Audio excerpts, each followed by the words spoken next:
রহমানির রহিম। আসসালামু আলাইকুম। সবাইকে স্বাগত জানাচ্ছি আমাদের চ্যানেল টিটির নতুন আয়োজন ফেস দ্য কমিউনিটিতে। আমি Sarwar Chowdhury. Face the community মূলত আমরা কমিউনিটির বিভিন্ন সমস্যা, বিভিন্ন সমাধান এগুলো নিয়ে আলোচনা করব। আমাদের কমিউনিটিতে যে তথাকথিত সেবা, কমিউনিটি সার্ভিস এগুলো নিয়ে কথা বলবো। দেশীয় স্টাইলে যে বিভাজন, একজনের পিছনে আরেকজন, এগুলো কি প্রতিহিংসা, পরায়ণতা নাকি সত্যিকারের কমিউনিটি সার্ভিস, এগুলো নিয়ে আমরা কথা বলবো। এবং আমাদের সাথে কমিউনিটির বিভিন্ন স্তরের নেতৃবৃন্দ থাকবেন, বিভিন্ন স্তরের মানুষ, সর্বস্তরের মানুষ থাকবেন। সেই ধারাবাহিকতায় আজকে আমাদের প্রথম পর্বে আমরা আমন্ত্রণ জানিয়েছি আমাদের কমিউনিটির খুবই পরিচিত, যারা একই সাথে কমিউনিটি এবং সেই সাথে মূলধারার সাথে ইনভলভ, সেরকম দুজন ব্যক্তিত্ব। এর মধ্যে একজন হচ্ছেন জনাব এমডি আলাউদ্দিন, যিনি আসাল ব্রঞ্জ চ্যাপ্টারের করসপেন্ডিং সেক্রেটারি। এমডি আলাউদ্দিন ভাই, আপনাকে স্বাগত জানাচ্ছি আমাদের চ্যানেল টিটি স্টুডিওতে। ধন্যবাদ সুপ্রিয় দর্শক এবং আজকের এই অনুষ্ঠানের সম্মানিত সঞ্চালক, অবশ্যই সাথে সাথে চ্যানেল টিটির অন্যতম সেবক জনাব খায়েস চৌধুরী সহ আমার পাশে রয়েছেন জনাব জনাব জাকির চৌধুরী, সিপিএ। আমি সবাইকে স্বাগতম জানাচ্ছি। ধন্যবাদ এমডি আলাউদ্দিন। আমি আসবো আপনার কাছে। আমাদের সাথে আরেকজন রয়েছেন আমাদের কমিউনিটির খুবই পরিচিত, our guest, a young talented CPA who used to work for JP Morgan for about 5 years, currently working as an associate manager at SS&C, an accounting firm. He also has a CPA firm located at a corner of Sterling and Castle Hill Avenue. His name is Mr. Jakir Choudhury. Jakir bhai, আপনাকে আমন্ত্রণ জানাচ্ছি আমাদের face the community আজকের প্রথম পর্বে, নতুন পর্বে। Thank you, Sarwar Choudhury bhai. Thanks for inviting me. তো আমরা আজকে প্রথম পর্বে আমরা রিসেন্টলি একটা ইলেকশন আমরা অতিক্রম করলাম, আমাদের নিউ ইয়র্কের সিটি কাউন্সিলের প্রাইমারি ইলেকশন, ডেমোক্রেটিক এবং রিপাবলিকানের প্রাইমারি যেটা গেল, সেটা নিয়ে আমরা মূলত আজকের আলোচনা করব। তো প্রথমে আমি যে প্রশ্নটা নিয়ে আপনাদের কাছে যাচ্ছি, যে কাউন্সিলর হিসেবে আমাদের বাংলাদেশি একজন মহিলা, যিনি এই প্রথম, আমি বলবো যে বাংলাদেশি, শুধু বাংলাদেশি নয়, সাউথ এশিয়ান এবং ইভেন মুসলিম কমিউনিটির মধ্যে প্রথম একজন মহিলা কাউন্সিলর নির্বাচিত হলেন শাহানা হানিফ, এবং সেই সাথে কুইন্স সিভিল কোর্টের জাজ হিসেবে নির্বাচিত হয়েছেন সুমা সাইদ। তো আমি আলাউদ্দিন ভাইয়ের কাছে প্রথমেই চলে যাচ্ছি, আপনার অনুভূতি কি? ধন্যবাদ সারোয়ার ভাই। দ্য কমিউনিটির পক্ষ থেকে অবশ্যই আমরা স্বাগতম জানাচ্ছি আমাদের এই দুজনকে, শাহানা হানিফ এবং সুমা সাইদ। অবশ্যই ওনারা আমাদের গর্বের বিষয়। ওনারা আমাদের কমিউনিটিকে আরও উজ্জ্বল এবং সুন্দরভাবে সিটিতে তুলে ধরবেন। তো আমি বলবো যে আসলে আপনি যদি থিঙ্ক করেন যে আসলে একটা কমিউনিটি বা একটা গোত্র অথবা একটা বর্ণ, যাই বলেন না কেন, এটা একটু সময় লাগে ধীরে ধীরে গড়ে ওঠে। আমার কাছে মনে হচ্ছে যে একেবারে এত সময় তারা নেয় নাই, নর্মালি খুব শর্টলি সুন্দরভাবে মানে একটা সফলতা আমরা পেয়েছি। সেইটার পিছনে আমি বলবো ঐক্যতা। ওই এলাকার, ওই ডিস্ট্রিক্টে যেখানে ওনারা আছেন, ওই বরুতে ওনাদের ঐক্যতাটাই সবচেয়ে আমার কাছে আনন্দের বিষয় এবং গর্বের বিষয় হিসেবে তুলে ধরেছে। আমি অবশ্যই কমিউনিটির পক্ষ থেকে স্বাগতম জানাই এবং আরও অন্যান্য যারা রয়েছেন তাদেরকে বলবো, আসুন আমরাও তাদের ওই ঐক্যতাটাকে আমরা ধরে রাখি এবং তাদের কাছ থেকে আমরা শিক্ষাটা গ্রহণ করি, তাহলেই আমাদের সফলতাটা অত্যন্ত সহজভাবে আমরা পেয়ে যাব। সো আমরা আলাউদ্দিন ভাই যেটা বলছেন যে like we should be unite as a strength and let's go further, আমি আপনাকে বলবো। শাহানা হানিফ এমন একটা ডিস্ট্রিক্ট থেকে বিজয় লাভ করেছেন যেখানে আমাদের বর্তমান যে মেয়র ডিবলাজি, উনি কিন্তু যখন কাউন্সিলর নির্বাচিত হয়েছিলেন ওই ডিস্ট্রিক্ট থেকে নির্বাচিত হয়েছিলেন। এবং ওই ডিস্ট্রিক্টে আমরা জানি যে more than 60% white people, more than 60% white people, Hispanic around 20%, Asian only 11%, and other is African American. তো এমন একটা জায়গায় থেকে উনি নির্বাচিত হয়ে এসেছেন এবং ভালো ব্যবধানে উনি ভোট পেয়েছেন প্রায় 32%, 32.5, এবং ওনার যে প্রতিদ্বন্দ্বী ছিলেন ওয়েস্ট, উনি পেয়েছেন 22.6। সো এরকম একটা কঠিন জায়গা থেকে শাহানা হানিফের বিজয়ে পেছনের কারণগুলো কি থাকতে পারে? আমি প্রথমে জাকির চৌধুরীর কাছে জানতে চাইব, পরে এমডি আলাউদ্দিনের কাছে আসবো। শুনেন, যখন আপনি যেটা দেখছেন, আমরা যেটা দেখছি, বলতে পারি যে উনি কত কষ্ট করে হোয়াইট পিপলের মন জয় করে আমাদের একজন বাংলাদেশি ইলেক্টেড হয়েছেন, এটার পিছনে ওনাকে অনেক কাজ করতে হয়েছে, রাইট? যেহেতু she is not from white colour, right, I should say that she is our coloured, right? এই জায়গা থেকে আপনি এখানে জয়ী হওয়া, এখানে যাওয়াই হচ্ছে গিয়ে মানে অনেক প্রাপ্তি, আবার উনি এখান থেকে জয়ী হয়ে গেছেন, এটা হচ্ছে লাইক ইটস ওয়ান্ডারফুল। এটা হচ্ছে অনেকে বলে যে আপনার মেঘ না চাইতে বৃষ্টি, সামথিং লাইক দ্যাট, রাইট? এটাই মনে হচ্ছে না যে প্রত্যেকটা কমিউনিটির সাথে ওনার টাচ ছিল? Definitely, yes. So I would say that she was very smart. She was very genius. She was not focusing only Bengali community. She was looking at others. She was convincing wide, and it's not that easy. It's not that easy.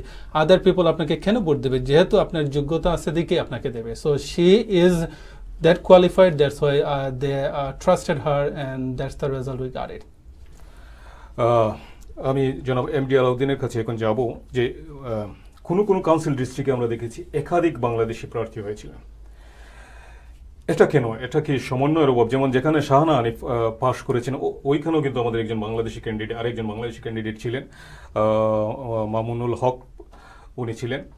তো এটা কেন হয়? এটা কি সমন্বয়ের অভাব, বা এটা কি কারণ থাকতে পারে বলে আপনি মনে করেন?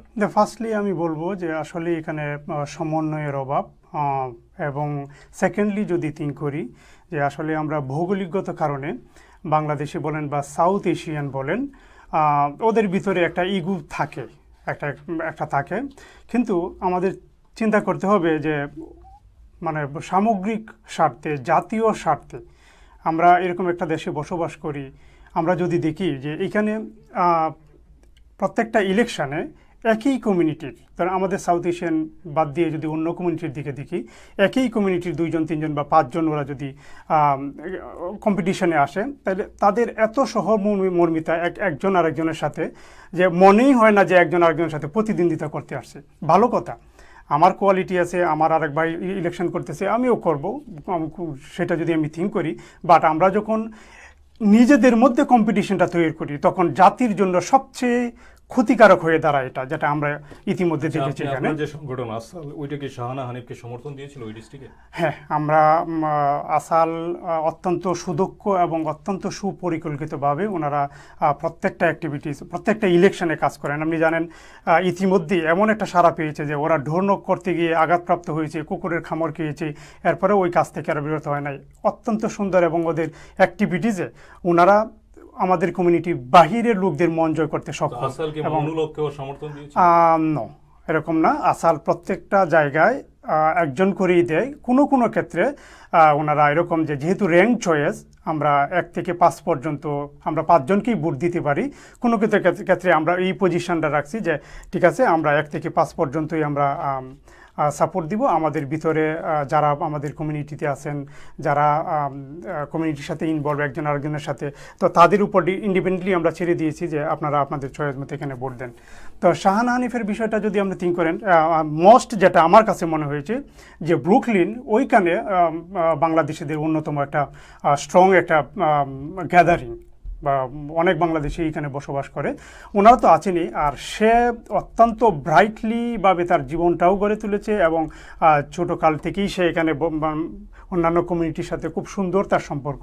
আপনি যদি তার পিছনের দিকে যান, তার ব্যাকগ্রাউন্ডটা যদি দেখেন, তার ওঠা বসা সবার সাথে কতটুকু সুন্দর। বিশেষ করে উনি যখন বাংলাদেশিদের সাথে কথা বলেছেন, বাংলাদেশিরা অত্যন্ত আগ্রহ এবং গর্ববোধ করেছে যে উনি এখানে এত সব কিছু করার পরে উনি বাংলা শিখেছে, বাংলায় কথা বলেছে আমাদের সাথে। আমরা মানে অটোমেটিকলি ওনার চয়েস ওনারা নিয়েছেন। সাথে সাথে এরিক অ্যাডামের কথা যদি আপনি বলেন, সে ব্রুকলিন বড় প্রেসিডেন্ট ছিলেন। তো ওইখানে একটা লেজুর বিষয় ওইখানে আছে। আমরা যদি সব বাংলাদেশি যতটুকু হয়েছে যে আমরা এরিক অ্যাডামকে এখানে সমর্থন দিয়েছি, অফকোর্স আমরা আশা করব এরিক অ্যাডামের যে সমর্থক যারা রয়েছেন ওরাও আমাদেরকে দিবেন, তো আমাদেরকে ভোট দিবেন। আমি মনে করি ওই কম্বাইনেশনটা এখানে সবচেয়ে বড় কাজ করছে, এবং এটা চারটিখানি কথা নয়, যেখানে 10,601 ভোট উনি পেয়েছেন। সো কম্পেয়ারলি অন্যান্য ডিস্ট্রিক্টের সাথে অনেক উপরে উনি ভোট পেয়েছেন, তো সেটা তার দূরদর্শিতার প্রমাণ।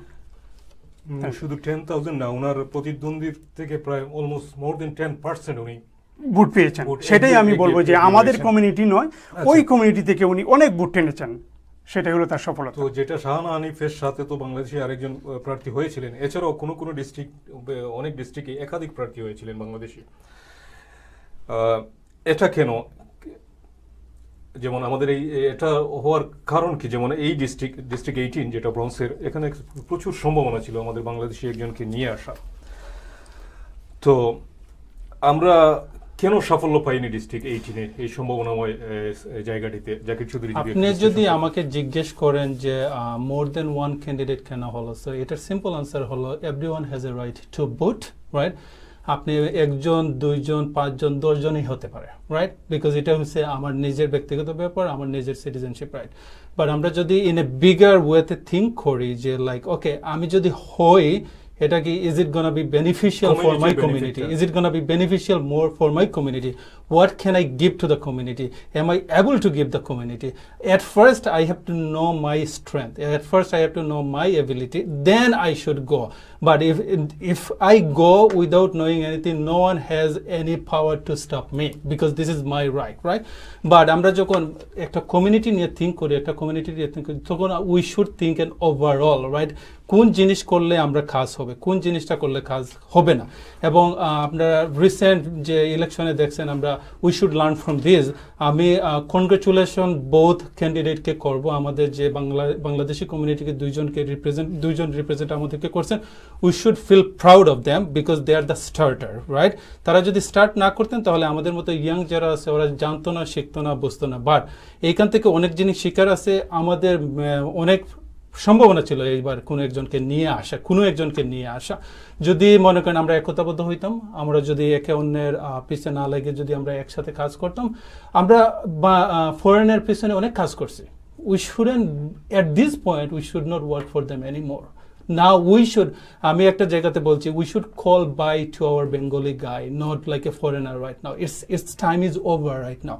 আমরা যারা ক্রিকেট ফলো করে দেখেন তো আপনারা, এক সময় কেনিয়ার সাথে জয়লাভ করার পরে আমরা যখন অস্ট্রেলিয়ার সাথে খেলাইতাম, ইন্ডিয়ার সাথে খেলাইতাম, আমরা স্যাটিসফাইড হইতাম, যে বলতাম মেবি ওকে দে ফাইট ইট, দে একটা সম্মানজনক স্কোরে গিয়ে আমরা হারছি। But this is not the time. Young generation যারা আমাদের মতো আসতেছে, right, we are thinking positively, we are thinking differently, and we don't want this division anymore.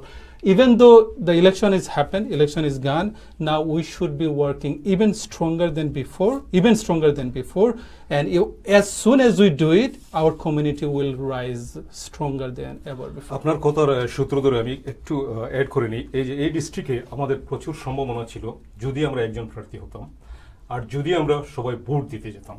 আমি আপনাকে একটা পরিসংখ্যান দিই। ডিস্ট্রিক্ট 18-এ যেখানে ফারিয়াস এই মুহূর্তে প্রায় 2800-এর মতো ভোট পেয়েছে, সেখানে আমাদের বাংলাদেশি ক্যান্ডিডেট একজন পেয়েছেন 1200 আর অন্যজন পেয়েছেন 600, that means 1800 vote. Total vote cast হয়েছে 10,000 সামথিং, কিন্তু ভোটার আছে এখানে আপনার মোর দেন 100,000। আমাদের বাংলাদেশি ভোটার, যেটা আমাদের এমডি আলাউদ্দিন ভাই বললেন যে উনি খুবই ইনভলভ এইগুলোর ব্যাপারে, আমাদেরকে জানালেন যে প্রায় 7 থেকে 8,000 বাংলাদেশি ভোটার আছে এই ডিস্ট্রিক্টে, এই পারচেস্টার, ক্যাসেল হিল, সাউন্ড ভিউ, এই ডিস্ট্রিক্টে, ক্রসন পয়েন্ট এখানে।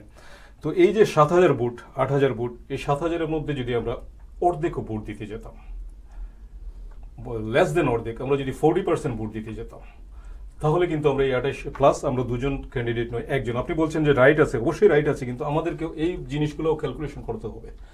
আমাদের কমিউনিটির স্বার্থ কিভাবে আমরা কমিউনিটির কাজে লাগতে পারি, সেগুলো as a candidate they have to think. So এটা কেন আমরা দেখলাম যে ইলেকশনের দিন অনেকেই ভোট দিতে যান না, ঘরে বসে আছেন, ভোট দেওয়ার প্রয়োজন মনে করছেন না। আমি এমডি আলাউদ্দিন সাহেবের কাছে আবার চলে যাব এই প্রশ্নটা নিয়ে, কেন আমাদের মধ্যে এটা, আমরা ভোট নিয়ে এত হই হুল্লোড় করি অথচ ভোট দিতে যাই না? সেই বিষয়টা দীর্ঘদিন ধরে দেখে আসতেছি। শুধু এটাই না সারোয়ার ভাই, এটা যথেষ্ট আমি বলবো যে কমিউনিটির যারা bright face in the community, তারা সবাই চেষ্টা করতেছে যে ওই মানুষগুলোকে কিভাবে ওই ধারাতে নিয়ে আসা এবং এইখানের প্রত্যেকটা পর্বে ওরা যেন অংশগ্রহণ করে, পার্টিসিপেট করে, ওরা যেন রাস্তায় আসে, কথা বলে, সেটার জন্য চেষ্টা করতেছে। বাট এখনও সেই অবস্থানটা তৈরি হচ্ছে না। তো আমি দীর্ঘ 9 দিন ইলেকশন সেন্টারে ছিলাম, যে সেন্টারটাকে কেন্দ্র করে আমাদের বাংলাদেশিদের বসবাস। আমি অত্যন্ত আপসেট হয়েছি। এর আগে আমি যখন নির্বাচনী ক্যাম্পেইন বলেন, মিটিং বলেন, মানুষের উপস্থিতি যখন দেখছি, তখন খুব একটা সারা বা একটা আনন্দ লাগছে যে হ্যাঁ, আমাদের কমিউনিটি এখন জেগে উঠেছে, ওদের দ্বারা এটা কিছু সম্ভব। কিন্তু এই দীর্ঘ 9 দিনে আমার কাছে অত্যন্ত আশ্চর্য লাগলো, বা আমি তাকে কাকের মতোই চেয়ে দেখতাম যে আসলে বাংলাদেশেরা কতটুকু আসতেছে, একেবারে সামান্যতম। আমার কাছে মনে হচ্ছে যে যদি এখানে ইভেন 90% ভোটার যদি মনে করেন যে আসছে, সেখান থেকে আমার কাছে মনে হচ্ছে 3%। কেন এটা হচ্ছে? তখন মনে হলো যে দেখি এটা হয়তো লাস্ট ডে হইতে পারে। তো এইটাই হলো মেইন কেন্দ্রটা বাংলাদেশিদের, কিন্তু সেই অনুপাতে আমরা পাই নাই। আরেকটা জিনিস যেটা আমাকে এখান থেকে শিক্ষা দিল, আমি আমার বাংলাদেশি কমিউনিটির প্রত্যেককেই বলবো যে নিজেকে কখনো প্রবাসী মনে করবেন না এই আমেরিকাতে, নিজেকে কখনো কামলা মনে করবেন না। আপনি এই দেশের নাগরিক, আপনি এই দেশে বসবাস করবেন, এটা আপনার দেশ, আপনি ওইটা চিন্তা করার কোনো কারণ নাই।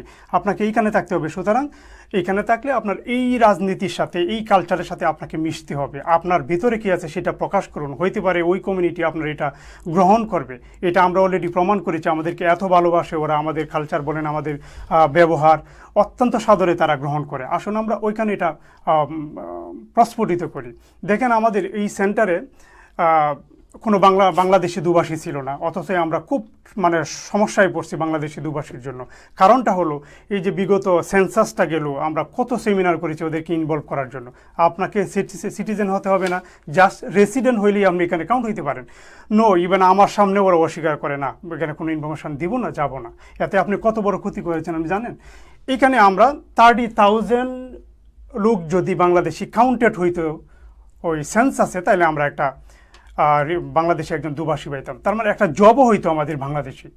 তো মোর দেন 30,000 লোক আছে আমাদের ব্রঞ্চে, কিন্তু কাউন্টেড না, যার জন্য আমরা এটা পাই না। সেম থিং এই ভোটেও যদি আমরা অংশগ্রহণ না করি, তাহলে কিন্তু এটা হচ্ছে না। সাথে সাথে আরেকটা বিষয় আমি উল্লেখ করতে চাই, যারা কমিউনিটি সম্পর্কে বা এইসব বিষয় সম্পর্কে নিজেকে একটু লুকায় রাখেন বা পছন্দ করেন না, দেখুন আপনি যদি 10 বছর পূর্বের দিকে যান, তখন আপনি দেখবেন যে এখন আমরা দেখি সচরাচর অল দ্য টাইম পায়জামা, পাঞ্জাবি এবং টুপি পরে আপনি ঘুরছেন বাহিরে, বাংলাদেশি স্টাইলে আপনি বসে কথা বলছেন। 10 বছর পূর্বে সেটা সম্ভব হতো না। এরকমও হয়েছে যে মানুষের লুঙ্গি পরে সে বের হয়েছে, লুঙ্গিটা খুলে রেখে দিয়েছে, পাঞ্জাবিটা পরে বের হয়েছে, তাকে বলছে যে এটা পরে বের হইবা না।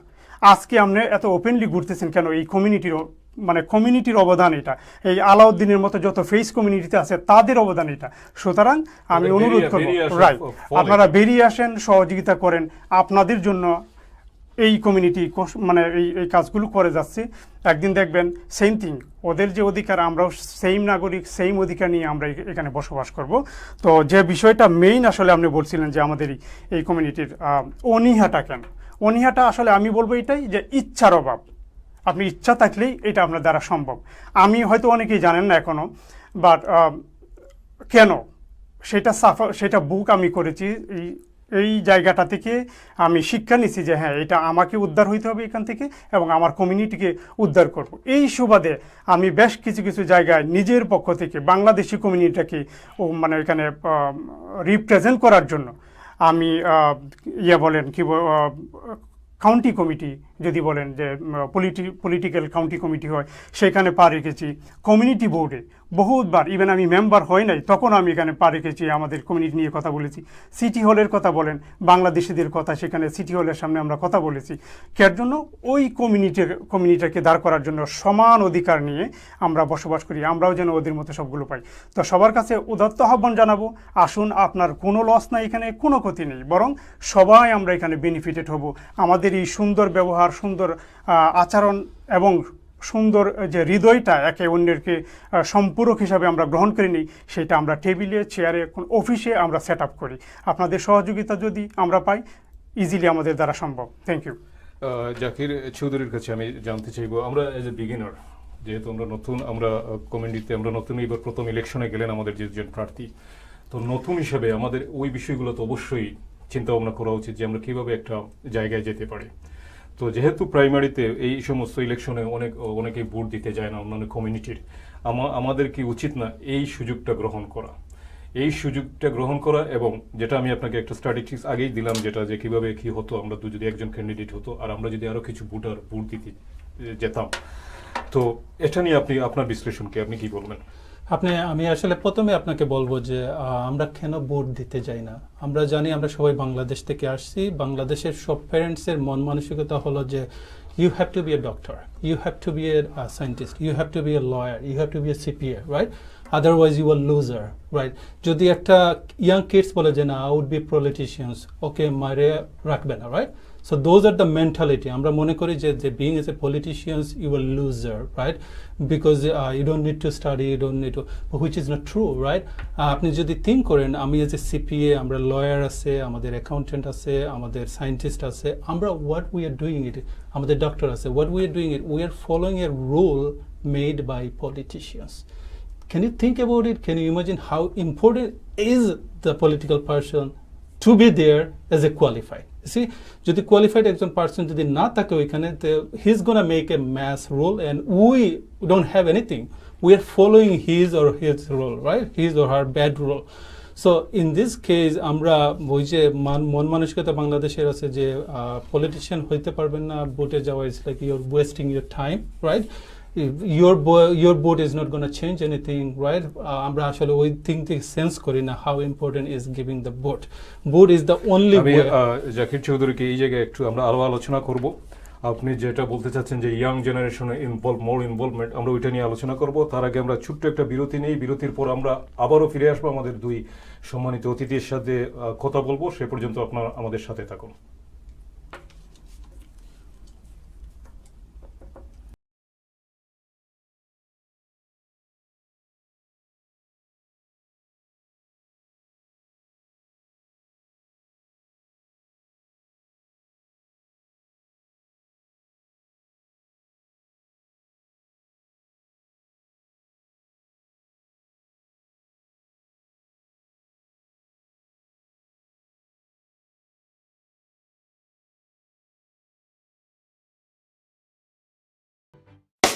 সিটির হেলথ ডিপার্টমেন্টের পূর্ণ মানদণ্ডে তরতাজা ও ঐতিহ্যবাহী সুস্বাদু খাবারে রয়েছে ব্যাং ব্যাং শ্রিম্প, ডাম্পলিং, স্যালমন স্টেক, রকমারি বিরিয়ানি এবং চিকেন ললিপপের মতো বাহারি খাবার।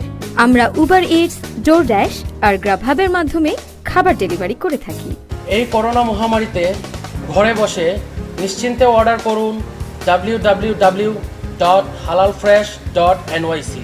হালাল fresh premium Chinese kitchen, 2241D Westchester avenue, Bronx, new York 10462।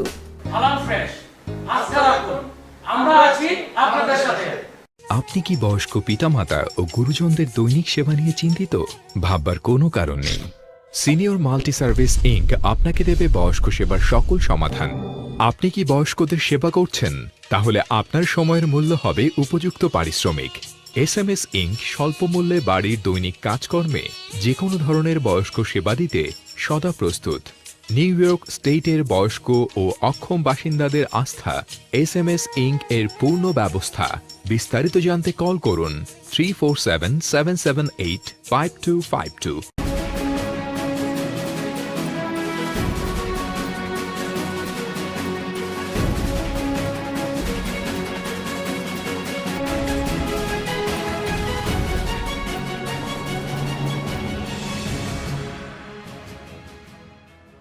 আবারও আপনাদেরকে স্বাগত জানাচ্ছি আমাদের চ্যানেল টিটির নতুন আয়োজন ফেস দ্য কমিউনিটিতে। আমাদের সাথে দুজন গুরুত্বপূর্ণ অতিথি রয়েছেন।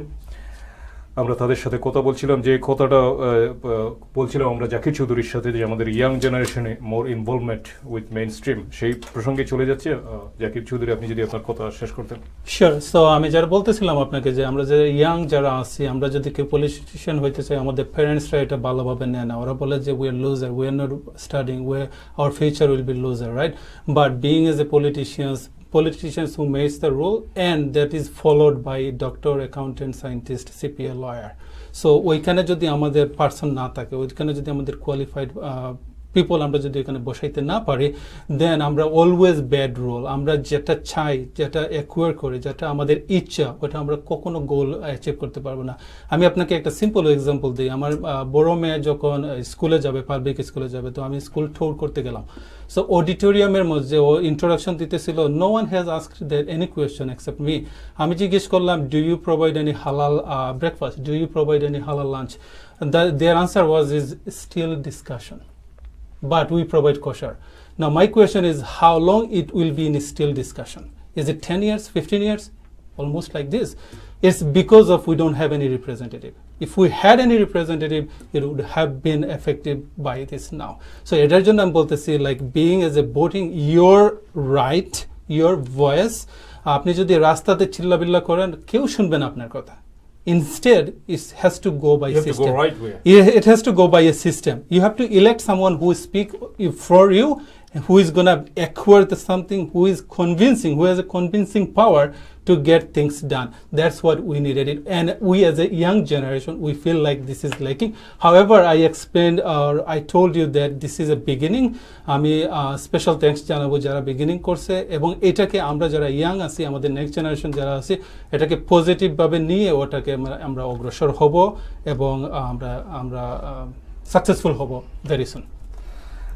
জনাব এমডি আলাউদ্দিন, আপনার কাছে আমি আবারও ফিরে আসছি। আমরা দেখলাম যে রিসেন্টলি যে প্রাইমারিটা হলো, সেখানে আমরা যে বাংলাদেশি প্রার্থীরা দাঁড়িয়েছিলেন, আমরা যে জিনিসটা লক্ষ্য করলাম যে এখানে আমাদের পজিশন সুবিধা না হলেও আমরা আমাদেরকে প্রতিদ্বন্দ্বী মনে করছি। আমি বাংলাদেশি ক্যান্ডিডেট আমার এগেনস্টে যে দাঁড়িয়েছে, ওনাকে আমি প্রতিদ্বন্দ্বী মনে করছি, ওনার সাথেই প্রতিদ্বন্দ্বিতা করছে। অথচ আমাদের যারা মেইন ক্যান্ডিডেট, যারা জয়ের দ্বার প্রান্তে বা জয়ী হতে পারে, তাদের নিয়ে কোনো ক্যালকুলেশন করছি না। সো আমরা একে অন্যের বিরুদ্ধে কাদা ছুড়াছুড়ি করছি, এগুলো কেন হয়? সেটাই আমি একটু ইঙ্গিত দিয়েছিলাম এর আগেও অবশ্য, যে জানি না, অনেক ক্ষেত্রে মনে হয় যে কি আসলে এটা এই প্রমাণ হয় না যে ওনারা ইলেকশন সম্পর্কে প্রচুর স্টাডি করেন নাই, বা ইলেকশন সম্পর্কে ওনারা জাস্ট শুধু শো আপের জন্য দাঁড়িয়েছেন, এটা কি প্রমাণ? হ্যাঁ, আমার বিশ্বাস যে অবশ্যই যে ব্যক্তিটা এখানে ক্যান্ডিডেট হতে আসবে, তাকে অবশ্যই সে ওই বিষয়ে স্টাডি করা, এবং এই বিষয়ে সে নিজেকে কতটুকু নিজেকে নিজে মানে কম্পেয়ার করা, নিজেকে নিজে ইন্টারভিউ নেওয়া, যে আমি কতটুকু ফিট এখানে, কতটুকু সেটেল, বা কতটুকু আমি এখানে সাকসেস হতে পারবো, সেটা অবশ্যই তাকে থিঙ্ক করা উচিত, যেই এখানে আসুক না কেন। এরপরেও ওভারঅল যদি আমি যেটা বলবো, আসলে আমরা এখানে পরাজিত হই নাই, আমরা এখানে বিজয়ী হয়েছি, সেটা আমাদের প্রথম ধাপ। আপনি যদি ইতিহাসের দিকে তাকান, সেই যেমন এখন যদি এই যে খালেদের আধিপত্যই বলেন, বা তাদের সব কিছুতেই যে তাদের একটা মূল্যায়ন, সেটার ইতিহাস যদি আপনি দেখেন, কবে থেকে তারা সেই 1899 থেকে শুরু করছিল। এরপরে 1960 এবং 1960 to 1964 ওই মানে সময়টাতে তারা এসে একটা ভালো একটা পজিশন তারা মানে তৈরি করে ফেলছে। অর্থাৎ ওই বর্ণবাদের একটা বৈষম্যতা, সেটা অফিসিয়ালি তারা দূর করতে মানে সম্ভব হয়েছে। তো আমি এটা এই জন্য বলছি যে কোথায় না 1899, সেইখান থেকে 1960 বিটুইন 1964, যেখানে তখন এরকম ছিল যে আসলে সাদা একটা স্কুলে কালোরা আসতে পারবে না, বা এখানে পুরুষদের স্কুলে এখানে কোনো মহিলারা আসতে পারবে না, এরকম ছিল। সেইটার ভেদাভেদ তারা খণ্ডাতে বা সেটাকে চ্যালেঞ্জ ছুড়ে দিয়ে তারা এখন আধিপত্যে আছে বর্তমান দেখেন। তাহলে আমরা যদি এই সংক্ষিপ্ত সময় বলি, বিগত 10 বছর আগের কথা, আর এখন এই প্রথম স্টেপে আমি মনে করি যে যদিও আমি বলবো যে সবচেয়ে আলোচিত যে ডিস্ট্রিক্ট, সেটা ছিল ব্রঞ্জে ডিস্ট্রিক্ট 18, এখানে আমাদের 2জন ক্যান্ডিডেটকে নিয়ে, এবং প্রত্যাশাটা ছিল সবারই যে একজন ক্যান্ডিডেট হয়তো একটা ভালো পজিশনে যাবে। তো ভালো পজিশন বলতে তারা ভাবছিল যে সেকেন্ড পজিশনে যাওয়া, কিন্তু রিয়েলি যারা পলিটিক্স নিয়ে গবেষণা করেন, সেই তথ্য মতে আমার যেটা মিলছিল যে আমি থার্ড পজিশনে যেটা যদি আমরা আসতে পারি, তাইলেই হলো আমরা উইন। তো থার্ড পজিশন থেকে আমরা সামান্যতম দূরে, এটা বলা যায় না যে আমরা ফেল করছি। আমি মনে করি যে আমরা ভালো পজিশন। আপনি দেখেন যে থার্ড পজিশনে যে আছে, সে এখানে 30% ভোট পাইছে, লাইক 1330, হ্যাঁ 13%। And আমরা আছি like Bangladeshi community, one of them 12%। তো সেই হিসাবে সামান্যতম ভোটের ব্যবধান এখানে। তো আমি মনে করি যে একটা ভালো পজিশন এইটা আরো ভালো হয়ে যেত যদি আমরা একজন ক্যান্ডিডেট এখানে করতে পারতাম, একজন প্রার্থী আপনি দিতে যেটা হয়। বলছেন যে জয়ের, আমার তো মনে হয় জয়ের সুযোগ ছিল যে আমরা যদি ওই সুযোগটা, আমি যেটা বারবার বলছি যে আমরা যদি সবাই ভোট দিতে যেতাম, তারা যেহেতু অনেকেই প্রাইমারিতে ভোট দিতে যাচ্ছে না, সেই সুযোগটা যদি আমরা নিতাম হয়তো আমাদের জয়ী হওয়ার সম্ভাবনা। হ্যাঁ, সম্ভাবনা ছিল এবং খুবই সম্ভাবনা ছিল কারণ এখানে র্যাঙ্ক চয়েস দেখবেন এখনো সেকেন্ড চয়েসের যে সিস্টেম, এটা অনেকেই জানে না, জানি না কতটুকু সময় যদি সময় দেন এক্সপ্লেন করতে পারবো ইনশাল্লাহ এটা নিয়ে। কিন্তু আমি যেটা বলবো যে আমরা আসলে দুইজন ক্যান্ডিডেটের কারণে দেখেন আমাদের ইয়থ জেনারেশন ওরা কিছুটা হলেও এখানে তাদের কানে অন্তত পৌঁছেছে যে আমাদের এখানে লিডিং দেওয়া দরকার, আমরা এখানে যাওয়া দরকার, এই জিনিসটা তাদের কানে পৌঁছেছে। আমরা যদি এখানে বিবাদ না করে এক হয়ে সামনে অগ্রসর হই, তাইলে আমাদের পরবর্তী প্রজন্ম ইজিলি এখানে ইনভলভ হবে, ওরা লিডিং দিতে এখানে আসবে। আর আমাদের মাঝে যদি এটা সিনিয়রদের মাঝে এরকম বিভাজন থাকে, তাহলে অলওয়েজ ওরা হেট করে। ইভেন আমার পার্সোনালি হাউজেও যদি আপনার একটু বিভাজন দেখে ওরা বলে হেড দেন। আমরা আসবো আপনার কাছে এমডি আলাউদ্দিন। আমি জাকির চৌধুরীর কাছে ফিরে যাচ্ছি। আমরা যেটা একটা বিষয়ে লক্ষ্য করছি, যেমন ইংল্যান্ডে আমাদের 3 জন মহিলা পার্লামেন্টে জয়ী হয়েছিলেন।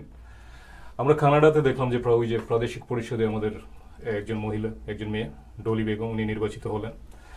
সেই ধারাবাহিকতায় আমরা নিউ ইয়র্কেও দেখলাম যে আমাদের 2 জন মহিলা আমাদের বাংলাদেশ কমিউনিটি থেকে, একজন কাউন্সিলর নির্বাচিত হলেন, একজন সিভিল কোর্টের জাজ হিসেবে নির্বাচিত হয়েছেন।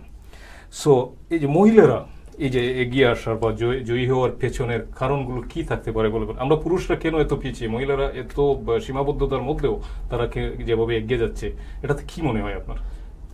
মেবি লাইক যারা পুরুষরা আছে ওদের খাদ্যে বেশি রেসপন্সিবিলিটি পড়ে যায়, মেবি ফ্যামিলি মেইনটেইন করা, এটা all over the world, all over the world. I'm just saying it like recently আরেকটা রেজাল্ট আমি দেখলাম যে গতদিন যে সুইজারল্যান্ডের একজন মহিলা এমপি নির্বাচিত হয়েছেন আমাদের বাংলাদেশে। আচ্ছা as you know that like আপনি একজন পুরুষ, আমি পুরুষ, আমার ভাই একজন পুরুষ, লাইক আমরা জানি যে আমাদের উপরে কতটুকু responsibilities, like how important is it.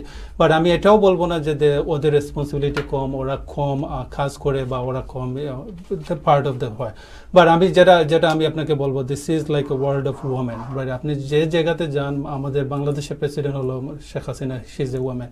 আপনার আরো কিছু এশিয়ার কয়েকটা স্ট্রং কান্ট্রির মানে প্রেসিডেন্ট মানে আপনার woman. So Angela Merkel, she is a woman too. সো এটা আসলে আমরা যদি এইভাবে আমি আমাদের বাংলাদেশি কমিউনিটির কথা বলছি যে আমরা মহিলারা ভালো ভালো পজিশনে চলে যাচ্ছে, পুরুষরা আমরা সব সময় কমিউনিটি ওয়ার্ক করছি, কমিউনিটির সাথে আমাদের ইনভলভমেন্ট আছে, সেই তুলনায় মহিলারা কিন্তু এতটা না।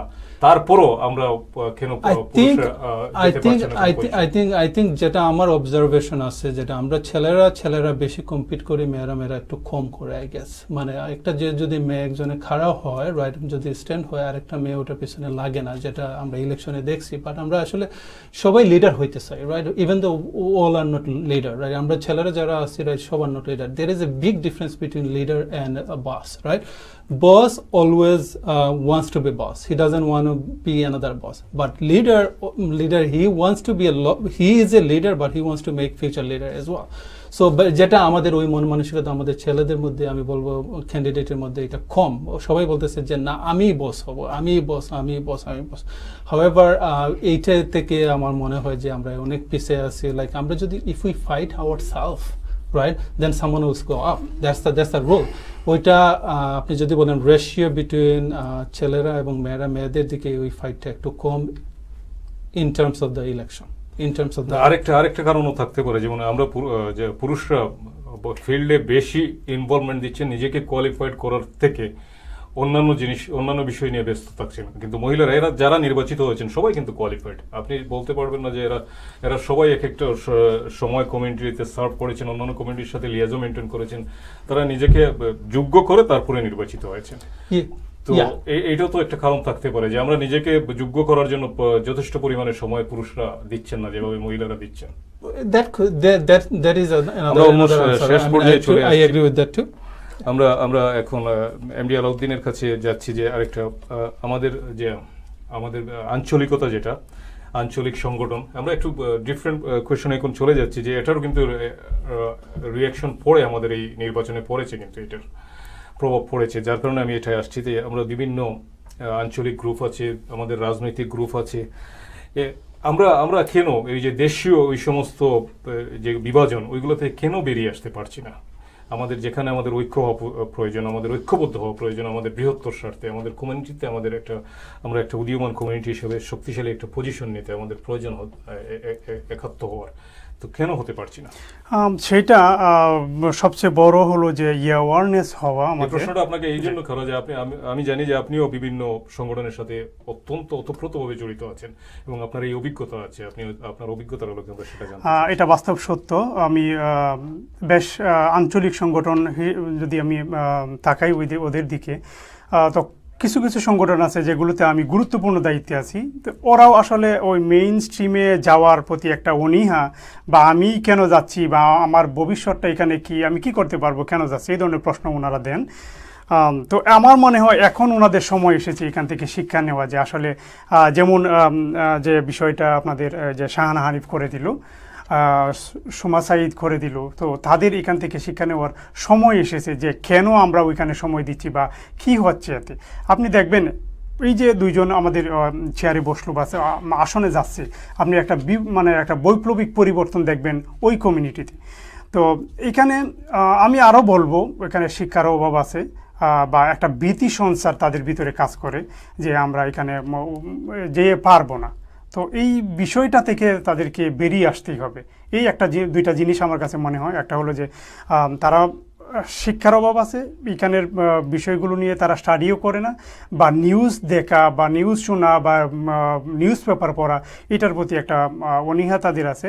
আর একটা হলো ওই যে ভীতি সঞ্চার, একটা ভীতি তাদের ভিতরে কাজ করে যে আমরা ওদের সাথে পারবো না বা ওদের এখানে যেতে পারবো না। কিন্তু অলওয়েজ আমাদের এই কমিউনিটিতে আমি যার কথা স্পেশালি বলবো যে আমাদের ইয়ান মজুমদার, উনি সবসময় বলেন যে আপনি ইকুয়াল, প্রত্যেকটা নাগরিকই এখানে মানে সমান। আপনার এটা কিছু সমস্যা হলে আপনি আসেন, আপনি 911 কল দেন। উনি সবসময় এই অ্যাডভাইসটা আমাদেরকে দেন যে ভীতি সঞ্চার কখনো হবেন না। আমরা দেখা যায় এই সিরিয়াস অবস্থাতেও আমরা ভীত সন্ত্রস্ত হয়ে যাই, নিজেকে গুটিয়ে রাখি, আরেকজনের কাছে বলি না। কিন্তু আপনি সেইম আপনার যে আপনাকে এখানে বাধাগ্রস্ত করছে, আর বাধাটা এড়িয়ে যাওয়া আপনার যতটুকু রাইট, বাধাগ্রস্তটাকে মানে এখান থেকে উড়িয়ে দেওয়া এবং এটাকে বিজয় নিয়ে আসা, এটা আপনার রাইট। আপনি নাগরিক, সে আপনাকে কেন বাধা দিবে, এটাকে উৎখাত করা এটাও আপনার দায়িত্ব। তো এই ভীতিটা আপনাকে উঠায় দিতে হবে এবং ওই শিক্ষাটার প্রতি একটু মনোযোগী হইতে হবে। আপনি আরেকটা কম্পেয়ারলি যদি আপনি দেখেন, যেটা বলছিলেন, আমি বলবো যে আমাদের এখানে না, যদি আপনি ডিস্ট্রিক্ট 32-তে দেখেন, কুইন্সে মমিতা আহমেদ, আপনি যদি তার প্রতি তাকান এবং তার নিকটতম প্রতিদ্বন্দ্বী যে আছেন মোহাম্মদ উদ্দিন, রাইট, তো মমিতা আহমেদ 23% পাইছেন এবং মোহাম্মদ উদ্দিন 9%। কতটুকু ডিফারেন্ট আমাদের দুইজন ক্যান্ডিডেট এখানে ছিলেন। তো সেইটার দিকে যদি আপনি মমিতার ডিস্ট্রিক্ট 24 রাইট, সরি, ডিস্ট্রিক্ট 24। তো মমিতা এবং তাদের দুইজনেদের কোয়ালিটির দিকে যদি আপনি তাকান, তাইলে আমরা একটা বিগ ডিফারেন্স এখানে দেখবেন। এখানের মানুষ ওরা কিন্তু ওই জিনিসগুলো আগে দেখে যে আপনি আসলে কতটুকু কোয়ালিটি আপনার আছে, আপনি কি এটা পারবেন কিনা, ওই জিনিস বিবেচনা করে আপনি পরিচিত হন বা অপরিচিত হন, তারা আপনাকে ভোট দেবে। আপনার যদি কোয়ালিটি থাকে, আপনি যদি যোগ্য থাকেন। 3জন ক্যান্ডিডেট, অথচ 3জনে মিলেও আমরা 20% ভোট নিতে পারি না। আচ্ছা, আমরা একেবারে শেষ পর্যায়ে চলে এসেছি আমাদের। এখন আমি আবার জাকির চৌধুরীর কাছে চলে যাব। এজ এ একজন তরুণ কমিউনিটির লিডার হিসেবে, কমিউনিটিতে আপনার ইনভলভমেন্ট আছে অনেক, আমরা জানি। তো এই যে আপনি যেটা বারবার বলছেন যে তরুণ জেনারেশনের কথা, তো তাদেরকে আমরা কিভাবে ইনভলভ করতে পারি আমাদের মেইন স্ট্রিমে, যেটা আলাউদ্দিন ভাই বলছিলেন যে প্রচুর পরিমাণে মেইন স্ট্রিমে ইনভলভমেন্ট আমাদের প্রয়োজন, ভীত না হয়ে। তো আপনি একজন তরুণ লিডার হিসেবে এগুলো সম্পর্কে কি বলবেন, তাদেরকে কিভাবে আনা যায়? শিওর। রিসেন্টলি আমি একটা অর্গানাইজেশনে গেছিলাম, আমি একটা চান্স পাইছিলাম আমাকে একটা স্মল স্পিচ দেওয়ার জন্য। সো ওই স্পিচে আমি বলছি যে আমি ওদেরকে কোয়েশ্চেন করে রাখছি যে আপনারা এখানে চারিদিকে তাকান, দেখেন তো সবচেয়ে ইয়াংগেস্ট পার্সনটা কত বয়সের এখানে। So that was like around 35 years old. তখন আমি ওদেরকে প্রশ্ন করেছিলাম, যদি আপনারা যে বড় বড় যারা আছেন যদি শেষ হয়ে 35 পর্যন্ত যদি চলে আসে, তখন কি হবে? What's gonna happen to this organization? Who is gonna run this organization? Is it gonna die? In that case, we have to get our young generation. Right? তখন আরেকবার জিজ্ঞেস করছিলাম লাইক মানে আপনি এখন আমাকে জিজ্ঞেস করতে পারেন how do you involve our young generation, what do they want? They don't want fight, they don't want like backbiting each and everyone, right? They want to have enjoy, right? And now এখন আপনি কিভাবে ওদেরকে enjoyment দিবেন, right? Give them a small responsibilities, they will honor you. Give them a small responsibility. Give them, okay, you are responsible for this one. Let's get together. Let's get and give them a small title as well. So they will feel themselves that okay, they're part of the organization. They're part of something. People are valuing them, right? So they will get. আরেকটা উদাহরণ আমি আপনাকে দেই, আমি ওই অর্গানাইজেশনের উদাহরণটা বলছিলাম যে আমাদের এখানে একটা সেলুন আছে, সেলুনে যদি ছোট বাচ্চা কেউ যদি চুল কাটাইতে যায়, রাইট? সো ওই সেলুনের মানে যে বাইয়াটা আছে ও কী করে মানে একটা ললিপপ ধরে দেয় কিডসকে। সো কিডসরা কী করে ওই ললিপপটা খাইতে থাকে আর ওই সময় চুলটা কাটা হয়ে যায়, right? So that's what we have to do it over here. We have to know what hour young generation want it, we have to give them. না ফর এক্সাম্পল আপনি দিতে পারেন ওদেরকে খেলাধুলার অ্যাক্টিভিটিস করে দিতে পারেন, ওদের বৃত্তি দিতে পারেন, লাইক সামার রিডিং দিতে পারেন, অথবা best award of the grade দিতে পারেন, each and every level of the grade দিতে পারেন। তারপরে ওই যে বললাম না বিভিন্ন প্রোগ্রামে ওদেরকে পার্ট একটা করেন যে you are responsible for making this and that. So they will feel like তাদেরকে আমরা ভ্যালু করতেছি, তাদেরকে মানে সম্মান দেখাইতেছি। It doesn't have to be how big or how qualified that person or no. আমরা যতদিন পর্যন্ত এটা করবো না, young generation they will not come to our event and they will not feel like they are worthy, they will not be part of this organization, they will not be part of the mainstream যেটা আমি always বলতেছি আপনাদেরকে। MD Alauddin, আপনার কাছে আমরা শেষ কথা হিসেবে কিছু জানতে চাই, আপনি যদি আপনার মতো করে কিছু বলেন। জি, পর্যালোচনা আসলে আপনার প্রশ্ন এবং আমার পাশে যে জাকির চৌধুরী রয়েছেন ওনার উত্তর, ওনার আলোচনা পর্যালোচনা সারমর্ম অনুযায়ী যতটুকু বুঝলাম ওনার দিক নির্দেশনাগুলো অত্যন্ত এফেক্টিভ কমিউনিটির জন্য।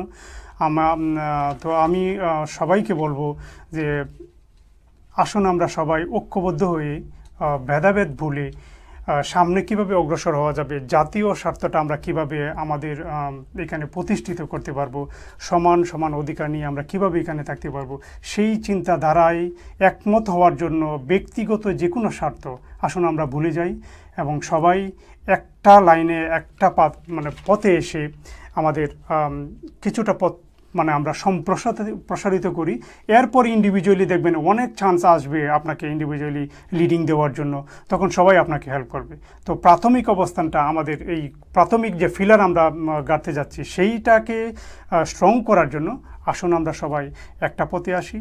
আমাদের সিনিয়র যারা এখানে আছেন, দীর্ঘদিন অভিজ্ঞতা নিয়ে যারা কাজ করছেন, তাদের পরামর্শ নিয়ে আমরা সামনে অগ্রসর হই। তাহলে আমাদের ব্যক্তিগত জীবন, সামাজিক জীবন, রাষ্ট্রীয় জীবন সবটাই অত্যন্ত সুন্দর এবং সুফলভাবে প্রস্ফুটিত হবে। এই আহ্বান আমি সবাইকে রাখছি। ধন্যবাদ জনাব এমডি আলাউদ্দিন। আমরা একইভাবে জনাব জাকির চৌধুরীর কাছে চলে যাচ্ছি, যে শেষ কথা হিসেবে যদি আপনি কিছু বলেন। শিওর। সো আমি আগেই যেটা বলতেছি, আমাদের involvement more than one candidate রয়েছে। It's everyone has a right, everyone has a equal right. আমরা সবাই এটা হয়ে গেছে, this is our past. Now we should not stay on the past, we should think about present and future. আমরা যত তাড়াতাড়ি এইটা থেকে আমরা শিক্ষা নেব, নিয়ে আগামীতে আগাবো, ততই আমাদের জন্য মঙ্গল হবে, আমাদের ইয়াং জেনারেশনের জন্য মঙ্গল হবে এবং তাদের ইনভলভমেন্টটা হবে। এবং আপনারা দেখতে পারবেন যে আমাদের এই কমিউনিটিটা মানে যে সুন্দরভাবে আগাবে এবং আমরা সুন্দরভাবে এটাকে মানে পর্যালোচনা করবো। And we will have a candidate, Bengali candidate soon. Thank you so much জনাব জাকির চৌধুরী। দর্শক, আপনারা এতক্ষণ আমাদের সাথে ছিলেন, আমাদের সাথে দুজন সম্মানিত অতিথি ছিলেন, তাদের কথা শুনলাম। আমাদের ফেস দ্য কমিউনিটি, এই ফেস দ্য কমিউনিটি আমরা প্রতি মাসের দ্বিতীয় এবং চতুর্থ বুধবার নিউ ইয়র্ক সময় রাত 10টায় প্রচারিত হবে চ্যানেল টিটিতে। আপনারা চোখ রাখবেন। আমরা এখানে যেটা এভাবে আজকে যে আলোচনা করলাম, এইভাবে কমিউনিটির বিভিন্ন ইস্যু নিয়ে আমরা কথা বলবো, এগুলোর সমস্যার কীভাবে সমাধান করা যায় সেগুলো নিয়ে আলোচনা করব।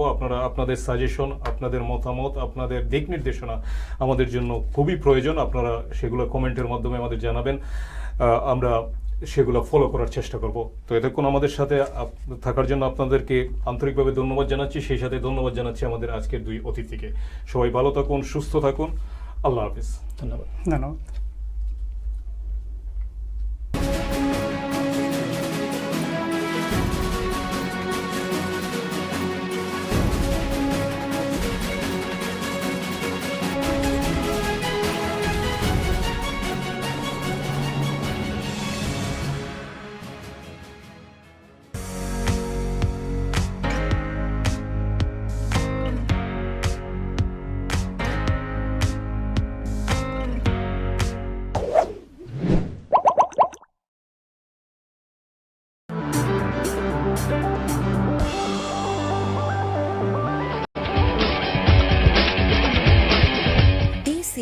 Channel TT